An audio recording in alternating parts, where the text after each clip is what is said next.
Amén.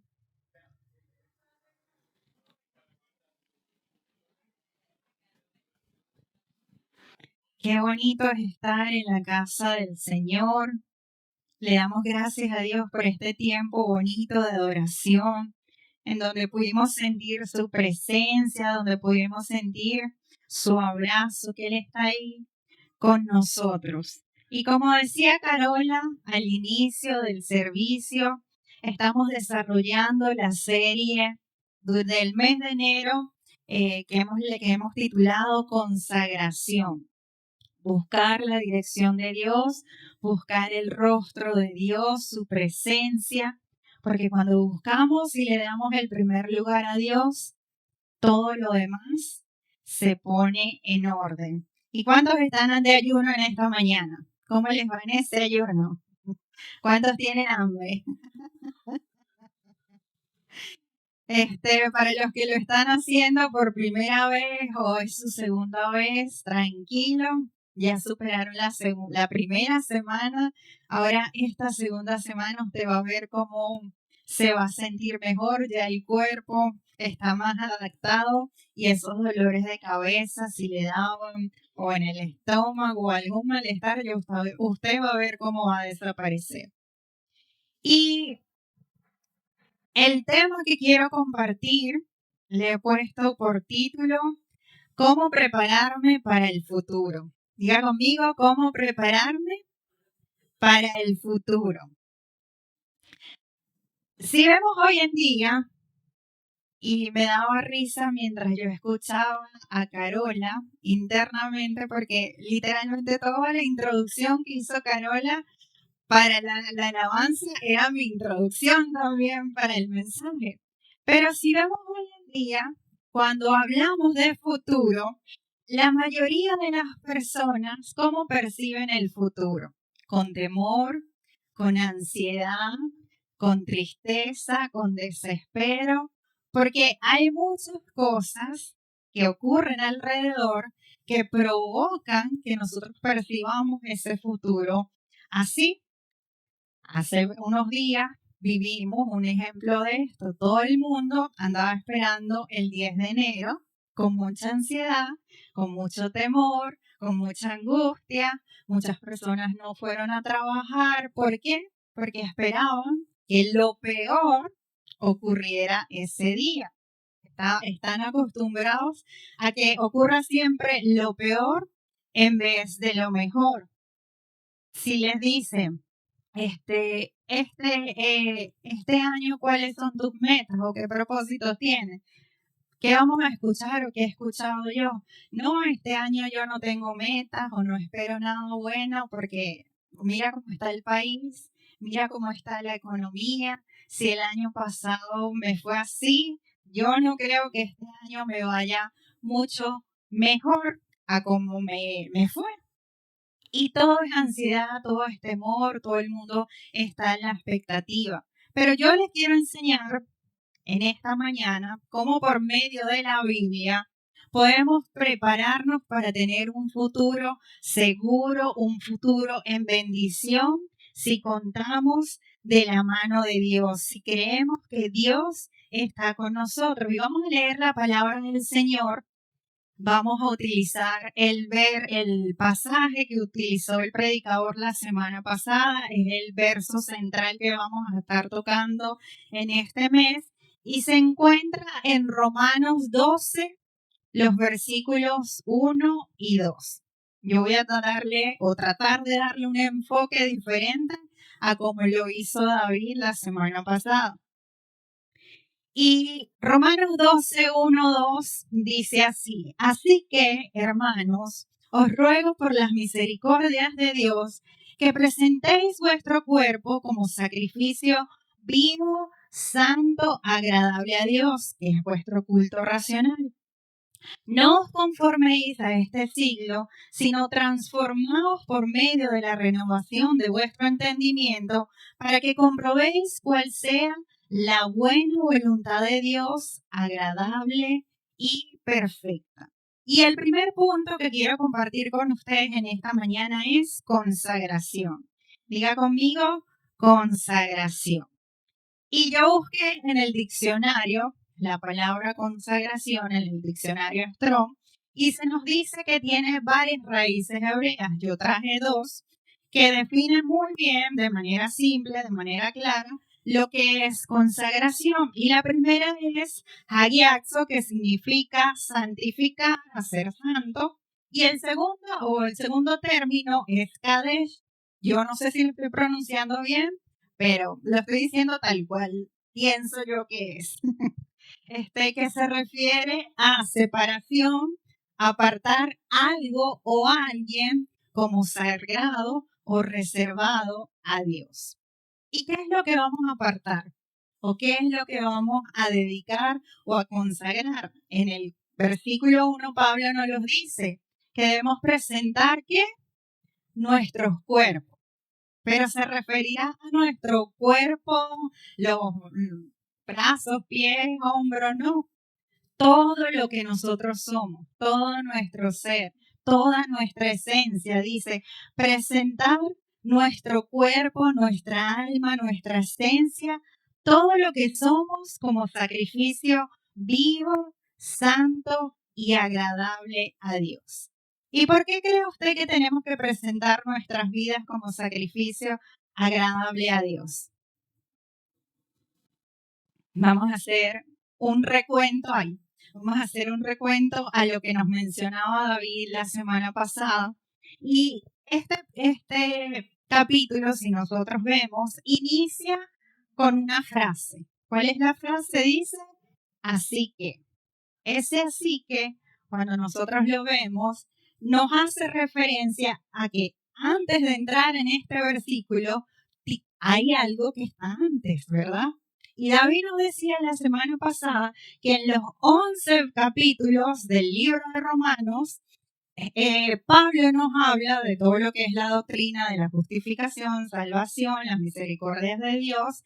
Y en el capítulo 11, que es donde yo quiero hacer referencia, está un poquito más arriba de Romanos 12, vea el versículo anterior, Romanos 11:36, que dice, porque de Él y por Él y para Él son todas las cosas, a Él sea la gloria por los siglos.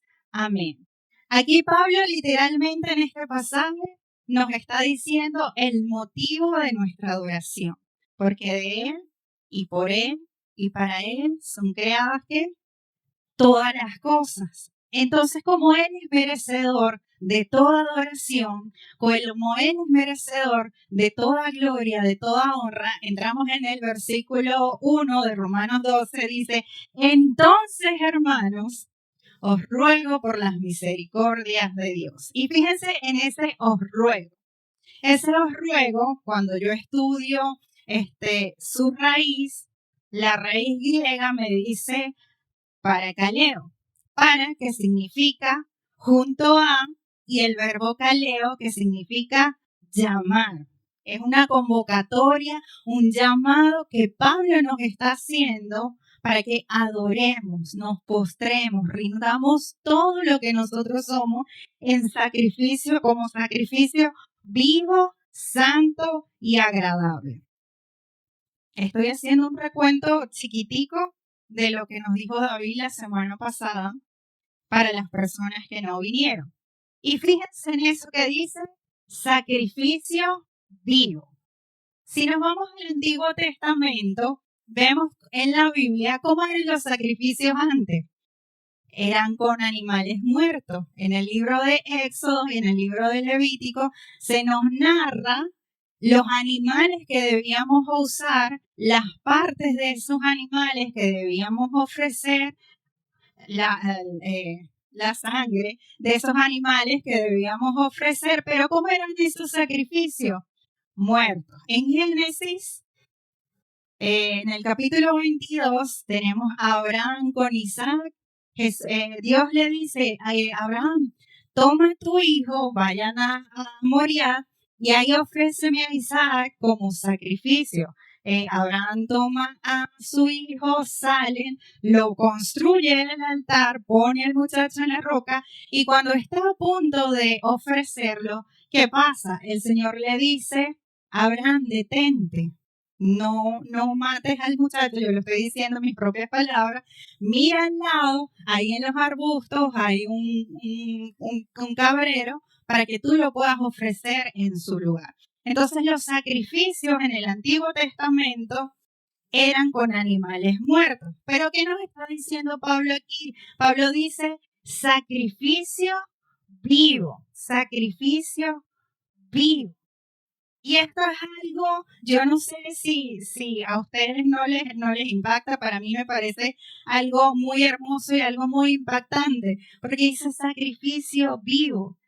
Ya no tenemos que ofrecer un sacrificio muerto. Dios no está buscando un sacrificio muerto. Dios está buscando un sacrificio vivo, santo, agradable. La Biblia dice, todo lo que respire, alabe al Señor. ¿Cuántos están vivos en esta mañana? ¿Cuántos respiran? Entonces tenemos que ofrecerle una adoración viva al Señor, una adoración que sale de lo más profundo de nuestro corazón, porque Dios ya pagó el precio.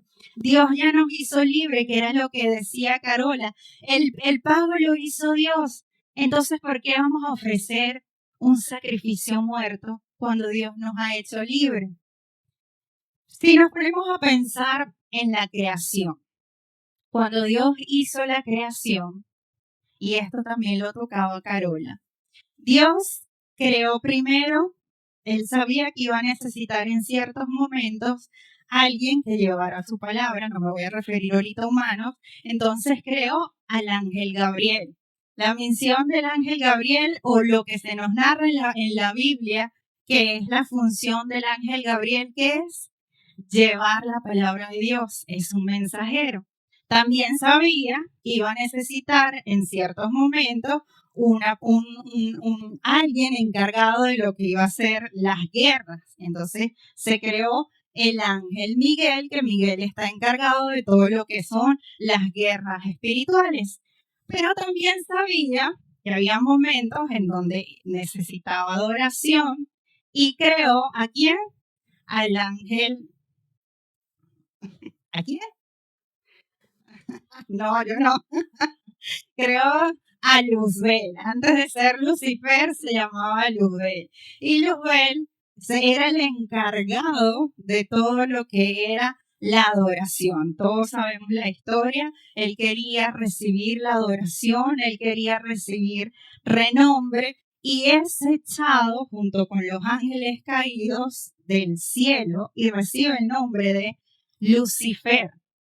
¿Y qué es lo interesante de esto? Después que sucedió esto, Dios no puso a un solo encargado de lo que es la adoración. Por eso en el Nuevo Testamento se nos dice que Dios está buscando adoradores que lo busquen en espíritu y en verdad, que lo adoren, como les decía, con todo lo que son, con una adoración viva, con una adoración que estremezca la tierra, con una adoración que clame a Él, que le dé honra a Él. Y es lo que decía Carola, cuando nosotros adoramos, porque la adoración no simplemente es cantar una canción. La adoración es rendir todo, es sacrificio, entregarle todo en sacrificio a Dios, consagrarnos. Ya sabemos que consagración es sacrificio, entregarle todo a Dios. ¿Cuántos han venido en esta mañana? Porque verdaderamente creen que son esos adoradores que el Señor está buscando, que lo adoran en espíritu y en verdad. Cuando usted venga cada domingo, usted venga con la expectativa no de que va a recibir algo de Dios, sino que usted se va a encontrar con Él y va a ofrecer lo mejor a Él. Bríndele un aplauso en esta mañana. El punto número 2 que quiero compartir con ustedes es no os conforméis a este mundo. El versículo 2, Pablo nos dice, y no conforméis a este mundo. La palabra conformar se refiere a adoptar la forma externa de algo. Pablo advierte que no debemos conformarnos a los valores, a los patrones de este mundo. Y con este mundo se refiere a toda la ideología que se mueve, a todos los estilos de vida, las conductas que se mueven en el mundo que van en contra de los principios de Dios.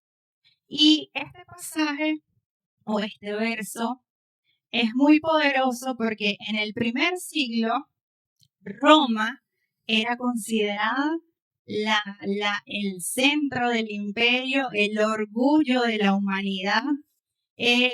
Allí ocurría de todo. Teníamos diferentes emperadores como eran Nerón, Calígula, Tiberio, y todos sabemos, los que conocemos la historia, sabemos cómo eran esos emperadores y todo el desastre que ocurría ahí. El pecado se practicaba libremente,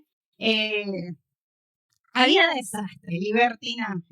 Y Pablo deseaba profundamente llevar el evangelio a Roma.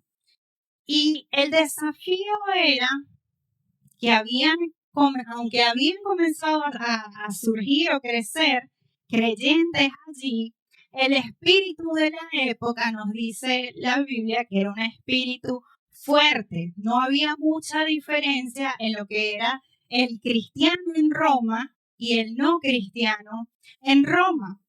Muchos se habían dejado influenciar por lo que era el poder, la avaricia, la codicia, y Pablo por eso dice, no te conformes o no te amoldes con lo que está sucediendo en el mundo. En otras palabras más simples, dice que lo que ocurre a tu alrededor, la realidad que tú estás viviendo a tu alrededor, no se vuelva tu realidad. Y si vemos ese acontecimiento en la Biblia y lo comparamos con nuestra actualidad, podemos decir que está ocurriendo lo mismo. Hay un espíritu que se ha levantado y con mayor fuerza en los últimos años que está causando división, que está causando dudas, que está causando confusión, no solamente en el pueblo, en el mundo, sino también dentro del mundo cristiano, y es la política y es esta nueva ideología de géneros. Está causando mucha división y mucha separación. Uno ve las noticias y ¿qué pasa? Cuando vemos las noticias, uno termina horrorizado. Yo no sé si a usted le ha pasado con las cosas que uno lee. Uno termina con dolor de cabeza con las cosas que uno lee. Pero en esta mañana yo quiero decirles algo. Nuestra esperanza no está en un partido o en otro. Nuestra esperanza no debe estar en un color o en otro color. Nuestra esperanza no debe estar ni siquiera en si somos bautistas o somos pentecostales o pertenecemos a otra denominación. Nuestra esperanza debe estar puesta en Dios. Diga conmigo, mi esperanza debe estar puesta en Dios. Mi fe debe estar puesta en Dios. Entonces no nos conformemos a este mundo. No nos adaptemos a las cosas que vemos en el mundo. Amén. El punto número 3 que quiero compartir en esta mañana es Dios cuidará de ti. Diga conmigo, Dios cuida de mí. Y les decía al inicio que las personas están en ansiedad, las personas están en temor. Y vean esto que dice Pablo. Continuamos en el verso 2 que dice, no se conformen al mundo actual, sino sean transformados. Y quiero que ponga atención a estas dos palabras, conformar y transformar. Tienen dos significados bastante importantes. Conformar significa adaptarse o aceptar algo. Y transformar significa cambiar o alterar algo de forma significativa. Conformar es que tú aceptas lo de afuera, transformar es que tú cambias ¿qué? De adentro hacia afuera. Y así funciona Dios. Dios nos transforma de adentro hacia afuera. Conformar es la forma incorrecta, transformar es la forma correcta. Estamos en un mundo, vivimos en un mundo, como les decía, recibimos tantas cosas, tantos pensamientos negativos. No, tú no vas a poder, la economía está difícil, el país está cayendo, no quiero entrar mucho en política, ¿qué ejemplo puedo usar? No vas a poder, no vas a surgir, y como que te quieren tratar de mantener ahí hundido, y tú estás recibiendo todo eso de afuera, puras influencias negativas. Eso es conformar. Pero ¿qué hace Dios? Él transforma todo lo que hay en tu interior de adentro para que tú puedas exponerlo hacia afuera. Yo creo que este es un tiempo en donde tenemos que vivir con más fe. Este es un tiempo en donde tenemos que vivir más pegaditos de Dios, con la certeza de que a pesar de las cosas que estamos viviendo, a pesar de lo que nosotros podemos estar experimentando, tener esa certeza de que Dios está allí con nosotros. Y quiero ponerles un ejemplo que me pasó. Hace unos días, bueno, unas semanas, en diciembre, después que cerramos el servicio, yo me fui unos días para Higuerote y yo me llevé a Jesús y a Ruth para no irme sola. Fuimos un día a hacer mercado y yo no les había dicho nada a ellos. Yo estaba calladito, fuimos a hacer mercado, pero en ese momento yo estaba bastante corta de dinero porque a mí no me pagaban desde noviembre. Y entonces yo, bueno, señor, tenemos que comprar, en la casa tengo cosas, pero no son suficientes para cubrir todo lo de la semana. Y entonces vamos al mercado y yo saco mi teléfono, estoy acostumbrada que siempre que hago mercado voy con mi teléfono sumando, pero esta vez no lo hacía como algo normal, sino con temor. Yo que no me vaya a pasar en mi presupuesto. Y entonces, caminamos, agarramos las compras y en un momento a otro mi teléfono comienza a fallar. Y yo, ay señor, yo perdí la cuenta cuánto llevamos y ya habíamos metido varias cosas que yo no había podido sumir. Y le digo a Jesús así toda tranquila para no demostrar nada. Y le digo, Jesús, ¿será que podemos pasar saben que hay lectores? Entonces yo le digo, ¿será que podemos pasar los alimentos, o las cosas que agarramos otra vez ahí? Porque perdí la cuenta. Y él todo tranquilito, sí, no hay ningún problema, vamos. Y entonces comenzamos a pasar, pero mi teléfono, yo no sé en ese momento qué le dio, y cada vez que sumaba algo, se volvía loco, se pegaba y se quitaba la calculadora. Y yo, ay señor, entonces le digo, Jesús, ¿será que me prestas tu teléfono porque el mío está fallando? Y él, sí, tranquila, toma. Entonces empezamos a pasar todo por el lector también comenzó a fallar y yo, Señor, en más angustia, en más ansiedad entraba yo. Y entonces Jesús me dice, mira, ahí hay otro, vámonos entonces para eso porque volvimos a la máquina loca. Sumamos todo y yo digo, bueno, ya está, nos vamos a la caja. Y empezamos a pasar y empezamos a chequear todo. Yo veía como la señora pasaba y pasaba y nos íbamos acercando al monto que yo tenía previsto. Yo tenía un poquito más por si acaso, pero ese monto que yo tenía en mi mente era lo que había destinado.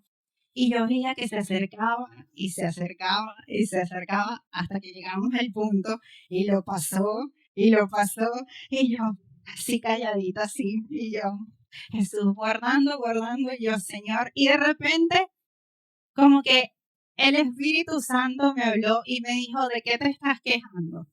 Y yo me quedo así como que yo no soy tu proveedor, yo no soy tu suplidor. Yo no te he demostrado muchas veces que cuando tú necesitas algo, yo lo he suplido para ti. En vez de estarte quejando de cuánto llevas, más bien agradece a Dios de que tú puedes hoy cubrir ese monto. Porque en el pasado tú bien sabes que tú no hubieras podido cubrir ese monto si no fuera por mí. Y entonces yo me quedé así como que, ok, está bien, Señor. No me quejo. Y después vino Jesús y me dijo, Gaby, yo te voy a colaborar con esto. Y yo, Señor, gracias, perdóname. ¿Por qué? Porque el Señor tiene cuidado de nosotros. Entonces, no importa lo que diga la economía, no importa lo que diga el mundo. A ti te podrán decir, no van a surgir negocios, no vas a tener para la medicina, no vas a tener para el calzado, no vas a tener para los que tenemos hijos, Rosángela, no vas a tener para darle su alimento o a lo mejor para darle su gustico. Pero el Señor conoce tu necesidad. El Señor tiene cuidado de ti y así sea que Él mande un cuervo, como lo hizo con Elías. Él va a enviar y va a proveer para ti. Así que ten la plena certeza, ten la plena confianza de que el Señor cuida de ti. Mire lo que dice en la Biblia. Nunca he visto un justo desamparado ni a su descendencia mendigando pan. En la Biblia hay muchas promesas para cada uno de nuestros momentos, para cada una de nuestras necesidades, para cada una de nuestras emociones. Entonces, el Señor tiene cuidado de nosotros. Diga conmigo, Dios cuida de mí. El punto número 4 que quiero compartir con ustedes en esta mañana es transformación de la mente. Y de esto hablamos la semana pasada. Transformación de la mente. Continuamos en el versículo 2 que dice, no se conformen al mundo actual, sino que sean transformados mediante la renovación de su mente. Transformar nuevamente. Ya sabemos qué significa transformar y de acuerdo al concepto que nos dio David la semana pasada, sabemos también que implica metamorfosis. Tenemos que renovar nuestra mente. Es un proceso que Dios hace con nosotros. Pongámoslo de esta manera. Imagínense que usted tiene una casa, su casa, y al pasar de los años, ¿qué pasa con esa casa? Empiezan a surgir problemas en las tuberías, en las paredes y constantemente o periódicamente nosotros tenemos que hacer una renovación porque si no nuestra casa se va a dañar por completo. Así también funciona con nosotros en nuestra mente. Entran pensamientos exteriores que quieren traer duda, que quieren traer confusión, que quieren traer desánimo y nosotros constantemente tenemos que renovar nuestra mente. Pero ¿cómo la vamos a renovar? Con la presencia de Dios, con la palabra de Dios, en oración, en la búsqueda de su llenura. Dice la Biblia, 2 Corintios 10:4, porque las armas de nuestra milicia no son carnales, sino poderosas en Dios para la destrucción de fortaleza, derribando argumentos y llevando cautivo, ¿qué? Todo pensamiento, llevando cautivo todo pensamiento. Filipenses 4, ¿qué nos dice? Todo lo verdadero, todo lo honesto, todo lo justo, todo lo puro, todo lo amable, todo lo que es de buen nombre, si hay virtud alguna, si algo digno de alabanza, ¿en esto qué? En esto pensar. Otro versículo nos dice, y la paz de Dios, que sobrepasa todo entendimiento, guardará tu corazón y tu mente en Cristo Jesús. La paz de Dios actúa como una armadura a nuestra mente. E Isaías 26:3 lo confirma, dice, tú guardarás en completa paz aquel cuyo pensamiento persevera en ti. Entonces, tenemos que meternos en la palabra de Dios, en la búsqueda de Dios, para que nuestra mente sea renovada. Y la última cosa es algo bastante práctico que quería compartir el día de hoy. O el último punto que quiero darles es la demostración exterior. Demostración exterior. Hemos hablado de consagración, hemos hablado de no conformarnos, de renovar nuestra mente. Y cerrando el verso 2, Vamos a leerlo nuevamente. No os conforméis a este mundo, sino transformados por medio de la renovación de vuestro entendimiento, para que comprobéis cuál sea la buena voluntad de Dios, agradable y perfecta. Y la palabra comprobar, a mí me llamó mucho la atención aquí. Dice, para que comprobéis cuál sea la buena voluntad de Dios. Si vemos la forma en que está escrita esta frase o esta oración, vemos que está escrita en un presente, para que comprobéis, es decir, comprobéis de manera activa, continua, la voluntad de Dios. ¿A través de qué? La obediencia, el estudio bíblico, la adoración. Pero hay muchas personas que sugieren que también para comprender esta palabra, comprobar, no está ligado a la acción, sino al sustantivo. ¿Qué significa esto? En la forma verbal, tú sales y compruebas algo, lo investigas y lo compruebas. En la forma sustantiva, después que tú lo compruebas, entonces tú te haces un ejemplo de eso, un resultado de eso, una evidencia, una prueba de eso que comprobamos. Y a mí me gusta más esta forma sustantiva, porque después que nosotros experimentamos la grandeza de Dios, experimentamos su gloria, experimentamos su buena voluntad, como lo dice el versículo, entonces ahora yo me convierto en prueba de ello, yo me convierto en prueba de que mi Dios es real. Y hay un caso, yo no sé si usted alguna vez leyó esto, en California hubo una demanda de un señor, él era un ex ministro, es ateo, y su hija estudiaba en una escuela pública.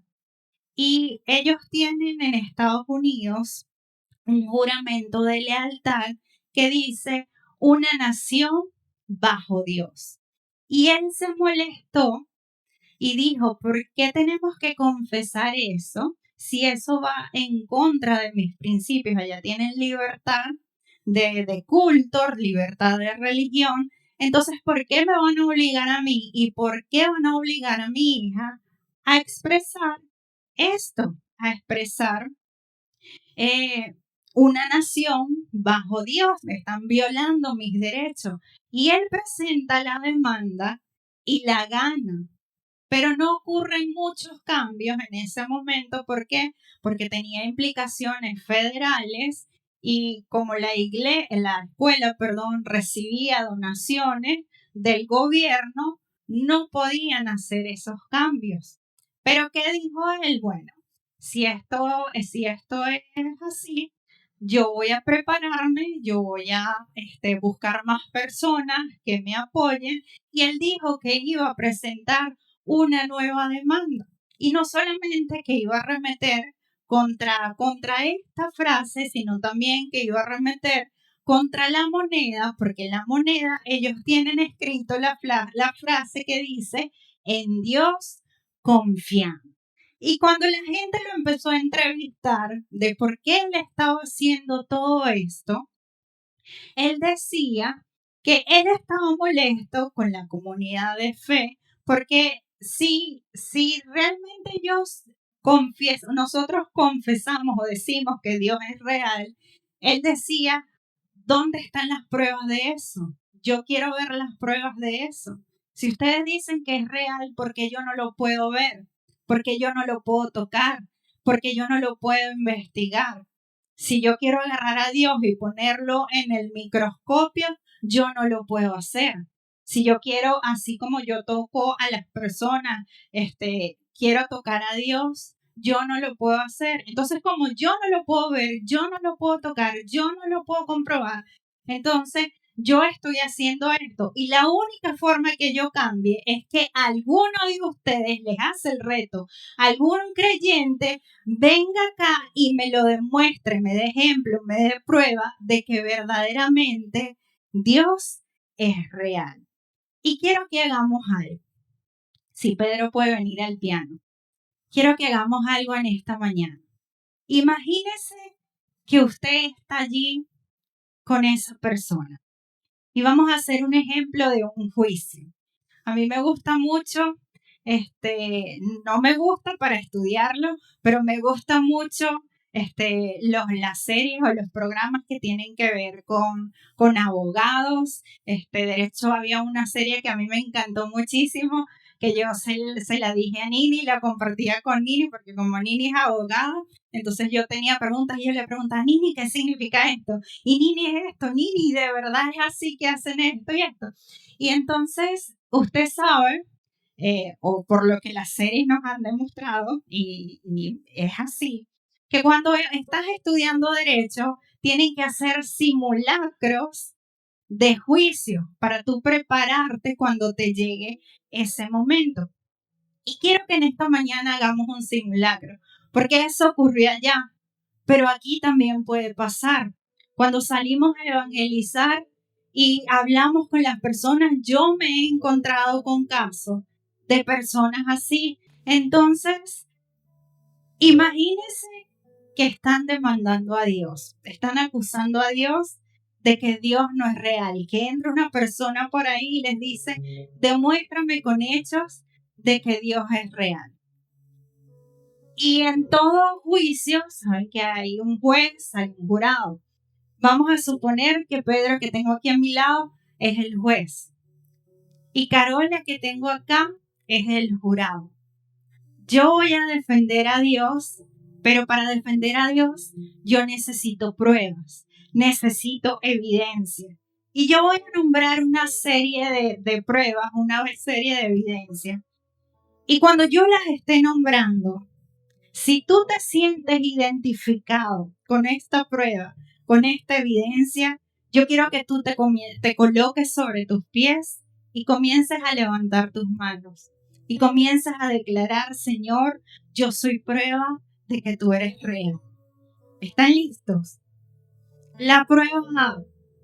Personas que han sufrido alguna enfermedad, pero que Dios Rafa, Jehová sanador, los sanó de toda enfermedad, sanó sus dolencias, sanó sus enfermedades, todos síntomas. Y si usted se identifica en esta mañana como esa prueba, comience a adorar al Señor en esta mañana. La segunda prueba, personas que atravesaron problemas económicos, que no tenían pan, que no tenían calzado, que no tenían cómo suplir sus necesidades, pero Jehová Jireh, Jehová proveedor, suplió todas sus necesidades. Y hoy pueden decir, Señor, hasta el día de hoy, tú no me has fallado. La evidencia C. Personas que han enfrentado enemigos, que han enfrentado tribulación, pero pueden decir confiadamente, si Dios está conmigo, ¿quién contra mí? Y la última evidencia, personas que han atravesado depresión, personas que han atravesado angustia, personas que han atravesado estrés, pero el Señor aún así las sostuvo. El Señor aún así les dijo, yo te amo, yo estoy contigo, yo cuido de ti. Y quiero que levantes tu mano y comiences a declarar, Señor, yo creo que tú eres real. Yo creo que tú eres un Dios verdadero, porque yo te he podido experimentar en mi vida. Yo te he podido experimentar incluso en las cosas más simples. A pesar de lo que diga el mundo, Señor, a pesar de que quieran negar tu existencia, Padre, yo creo que tú eres el Dios verdadero y tú estás conmigo, Señor. Hoy rendimos, Padre, hoy consagramos todo lo que somos a ti, Padre. Queremos entregar nuestra vida como un sacrificio vivo, agradable delante de ti, Señor.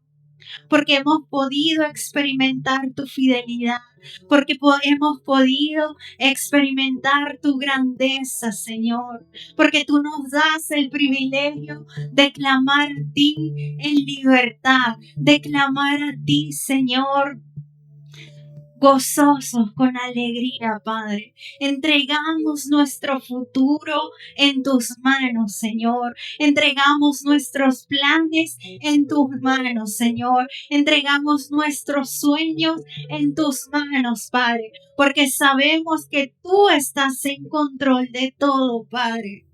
Tú estás en control de todo, Señor.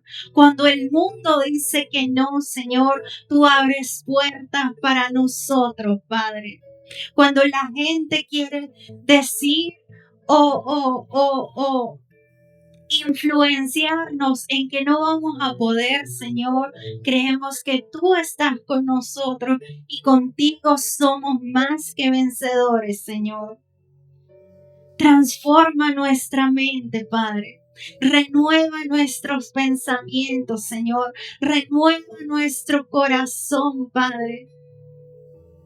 Como leímos en el versículo, Padre, que tu paz que sobrepasa todo entendimiento, Señor, ahora sigue inundándonos, Señor, llenándonos de tu paz, Padre. Que los días venideros, Padre, podamos experimentarla, podamos tener la confianza, Señor, podamos tener la certeza de que podemos enfrentar todo lo que se nos venga sin ningún temor, porque tú estás aquí, Padre. Entregamos nuestro corazón, entregamos lo que somos a ti.